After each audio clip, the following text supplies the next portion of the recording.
back to Trending Nigeria. I am Hadenuga Progress. We've got major news coming from the Central Bank of Nigeria, CBN, and if you run a POS business or use one regularly, you definitely want to pay attention to this. The CBN has just released the new guidelines for POS agents across the country, and they come with strict limits and some serious changes. Let's break it down. POS agents can now only do a maximum of 1.2 million naira cash out per day, and individual customers are limited to just 100,000 naira daily. This isn't a proposal. It's already effective immediately, according to a circular signed by Musa Jimo, the director of the Payment System Policy Department at the CBN. The bank says these limits are meant to reduce misuse, curb fraud, and protect customers, basically to clean up agents banking across Nigeria. Now, under these new rules, all agents banking transactions must be done only through a dedicated account or wallet linked to the bank or payment company you work with. If you use any other account for your POS business, that's now a violation and can attract sanctions.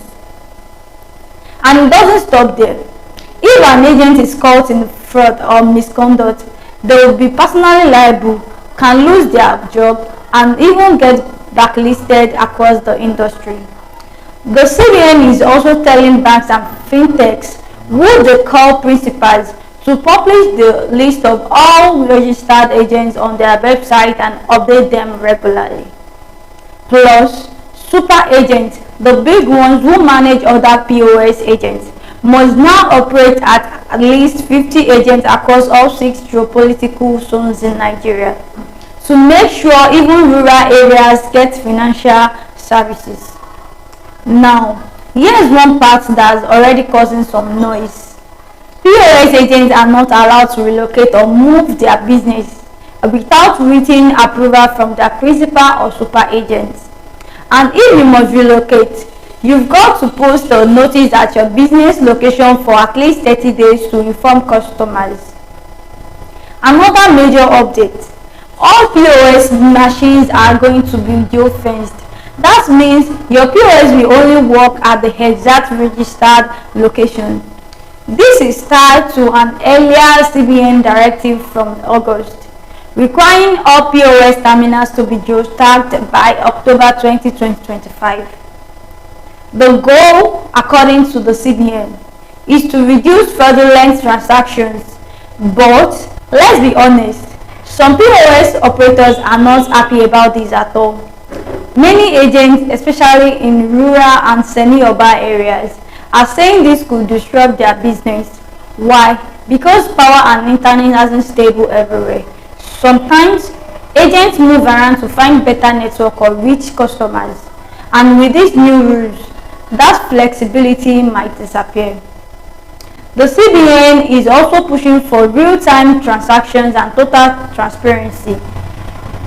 All banks and payment service providers will now have to send monthly reports to the CBN, including transaction volumes, fraud cases, customers' complaints, agent training activities, and if any bank or agent fails to comply, they could face suspension, blacklisting, removal of officials, or even license revocation. So, the CBN is clearly tightening things up in the POS space.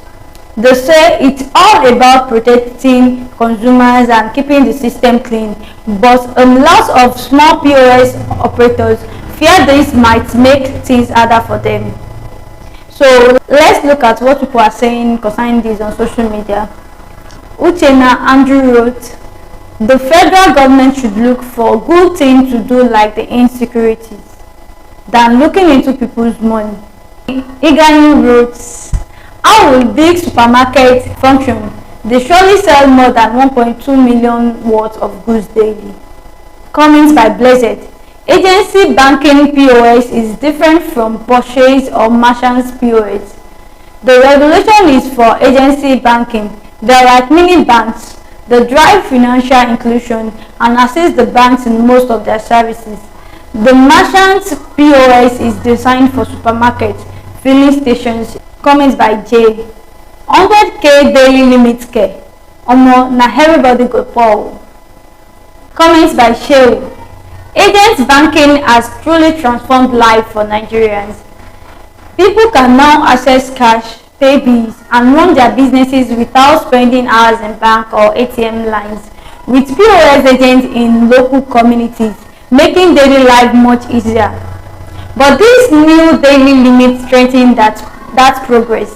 Businesses will slow down, livelihoods will suffer, and ordinary people may be pushed towards informal, riskier ways to handle their money. Regulation is necessary, but it shouldn't come at the expense of the very people it's meant to help. So, what do you think? Will this policy reduce fraud, or will it just frustrate business owners? Drop your thoughts in the comments below. And as always, don't forget to like, share, and subscribe for more updates on Trending Niger.